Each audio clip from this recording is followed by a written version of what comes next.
guys, Kyle here, Plainsmen Outdoors, and I've had a question from one of our subs on how we make our bucket sets. We're just using a regular, I like to use square buckets. You can use round buckets. They're more prevalent, but the square buckets, you know, if you got cats that are inside, a lot of these litter boxes come in, you know, it's a square, it's more of a rectangle styled bucket, but it's perfect for 220s. So I'm going to show you basically how we do it. The things you're going to need, they're real easy, guys. The things you're going to need, 2 screws. This is not necessary, but this is one of the extra things I like to do. 2 screws so that you can put a 2x4 on the bottom so that your trap's not laying like this on the ground, it's raised up a little bit. That's specifically more in purpose for cats, so that they're more looking down into something at their eye level. Coons and possums still work the sets and get caught, so it's just an added feature. You don't have to do that. Something, I just have a couple different ones. This is actually a bone saw, and this is actually a metal saw, but these are hand saws, cheap, you know, probably have them laying around the house. Cut this cheap plastic, and a drill. Drill for your screws, but also to punch a hole in the top through the bottom so that you can put a stake down there and anchor your bucket somehow. So yeah, let's get into it. First thing I'm going to do, you don't have to do this, but this is something that I prefer to do. They all come with a little handle. Some people want to keep those so that you can carry it through the woods easier. To me, that's just something that can get in the way of my trap working correctly. So, because it can come down and the critter can move it and whatever. So I just take them off. The easiest way I found without ripping the plastic, just drill a little hole there. I'll show you the other one real close. So there's a little, kind of like a fatter piece of plastic on the back. I just drill it out, and it just breaks the plastic. So don't need that anymore. So that's how I deal with that. The next thing that I like to do is just go ahead and drill the holes. Should have took my drill bit out. I like to do this in the back, probably, you know, not all the way in the back, but kind of right here. Also, if you have a big chunk of bait, it can kind of hold it towards the back there.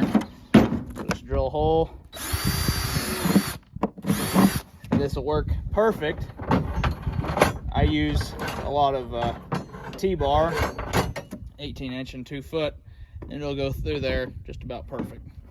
What size bit is this? I think it's an 1/8-inch bit, so it might need a little bit bigger bit, but when I put the rod through there, it won't bust the plastic.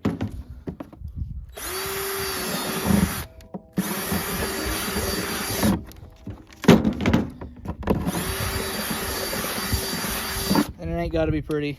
Yeah, it don't matter.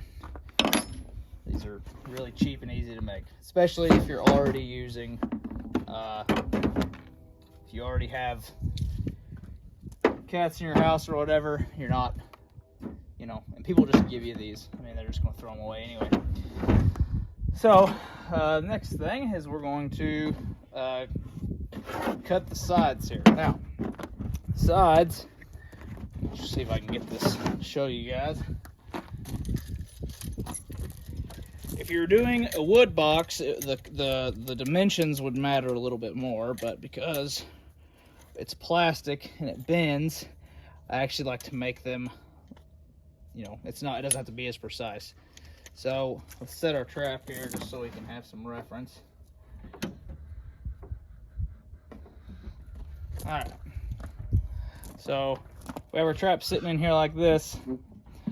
Obviously, we don't want him sitting all the way up here because the critter could just go underneath. We don't want it sitting all the way at the bottom because it might interfere with your trigger going off, and they could just go over the top. So we want it, you know, just on the lower half, the lower end of half, if that makes sense. You can't really see where I've made my marks, but right there and right there, right there and right there. So I'm just going to cut those, and like I said, it doesn't have to be exactly precise because these spring eyelets are actually going to push When I put this trap in, it's going to push against this plastic, and it's going to make this trap more secure. So let's get that done. I'm going to do it with two, just so you can see that you can do it with either one.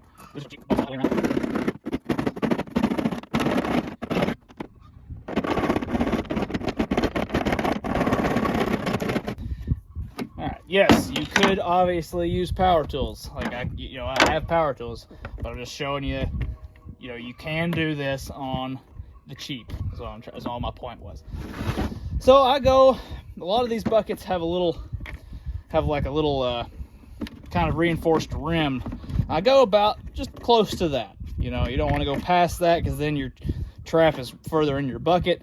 So I go about half, most of the way down through there. Just kind of bend that plastic over a couple times. It'll usually snap right off. Okay.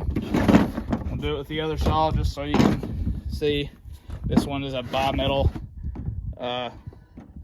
saw blade.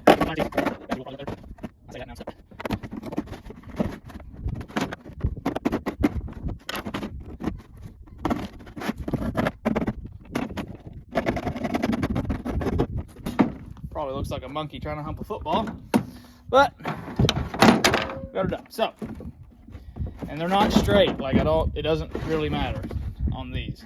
Like I said, if you're making them out of wood, where the wood doesn't flex, obviously, your measurements would matter, because your trap needs to fit in there just right, and everything else. But these are so readily available and cheap. Sometimes they'll snap right off, sometimes. So we'll just try to bend that one. I have a pair of little garden shears here I use for trapping. That'll snap that plastic right off. There. Garden shears. Okay. So there's that one. And there's our holes. So, there's so you can have an idea. Okay. Now to the next step. Alright guys, next step, super easy. Take your drill, whatever screws, it doesn't matter. I mean, these just happen to be like, I don't know what they are, 1 3/4 wood screws. Doesn't matter. Whatever you got laying around the house. So I'm going to take my 2x4. This also helps with stability. So your trap is less likely to tip over if a critter starts playing with it. And luckily, there's a little indention in a lot of these. Right there, that 2x4 fit right there. So I'm going to put it, basically as close as I can to where the same width on each side. Okay. Put it down. And just put 2 screws in and call her good.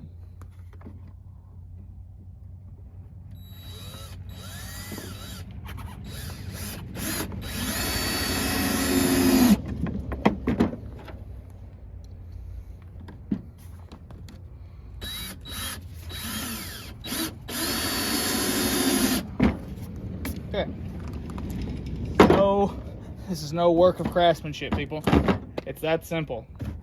Your bucket's basically complete. So, I'm going to set our trap. I'll show you how I use these traps.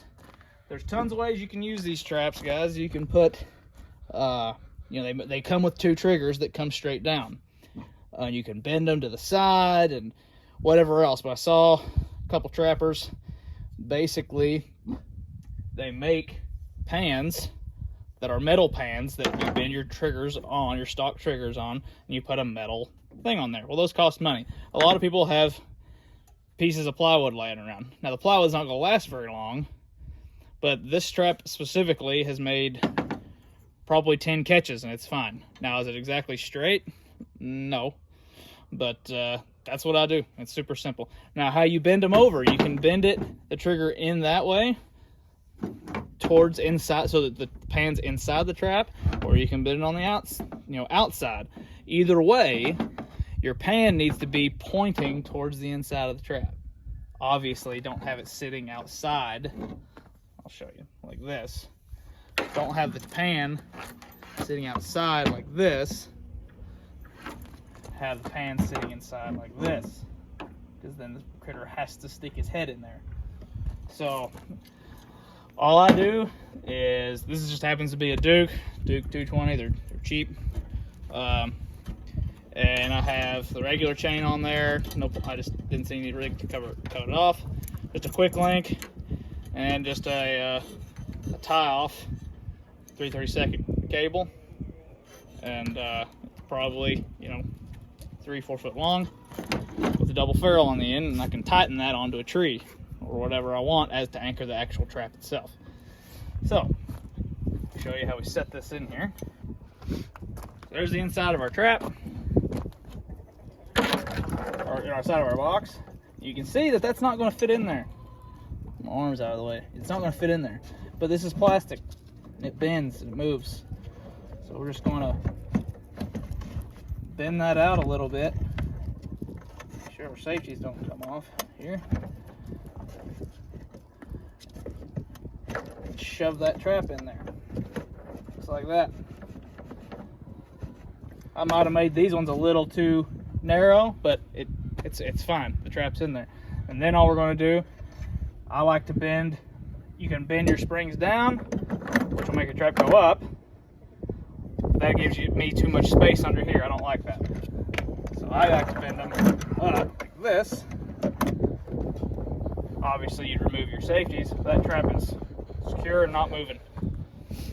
So plenty of room. You know, there's probably a 1/2 inch underneath the trigger. That's plenty for that trigger to go off to release the dog. So Critter's going to come in, stick his paws on there, and this helps with cats a lot too. The cat is more likely to go through an open hole and put his foot on something, and put his foot on wood instead of to touch their face against some triggers. I'm not saying you can't catch cats that way. I've just seen a lot of guys say this is better. So anyway, guys, I'm no expert, but that's how I make our buckets. Cheap, you know. Yeah, the box was actually, I didn't even get this box. This box was given to me by somebody. I asked, you know, I asked a couple people that I know have cats, and they buy this litter, and I get the boxes from them. Cats might not like the boxes or these buckets. I've heard from some people, just because they don't look very natural. But if you build a wooden box, which I'm actually going to do that this summer, the wooden boxes seem to work a lot better. A guy I'll recommend, Lord of the North on YouTube. He has a lot of good on how he builds his boxes, his bobcat boxes. I've caught, but this right here, this setup will catch cats. It can catch cats. It'll catch coons, possums, skunks, without question. So anyway, guys, we'll give you a final look at the trap real quick here on the ground. So guys, that's the trap, slightly raised off the ground, and a coon's eyes are about, his point of view is about this way. Now bobcat's about up here, and there's my dog. Get out, dude. So anyway, comes in and wants to stick his head right in there. It's a lot more inviting than a pair of triggers. Not saying you can't catch them that way, but I found this works really well. So anyway, guys, we had one sub ask for this video, and I hope that was helpful. They're super easy to make, really cheap, with stuff you got laying around the house or other people have laying around. So definitely help you catch some coons and some possums, and they're basically weatherproof. You know, dog proofs can fill up the water and the mice can steal your bait from out of them, which I love dog proofs, but this will keep working too. And so anyway, hope that worked out for you guys, and this little tutorial, we'll try to do some more of these hopefully in the off season, how we make certain things and how we make certain sets and all that kind of stuff. So anyway, guys, thanks for watching. Kyle here at Plainsmen Outdoors. Hit that subscribe button and the like button if you like this kind of content, and so that we can show the YouTube shills that this is we're here, we're trappers, we're hunters, and we're not going anywhere. So anyway, guys, thanks for watching. Peace out.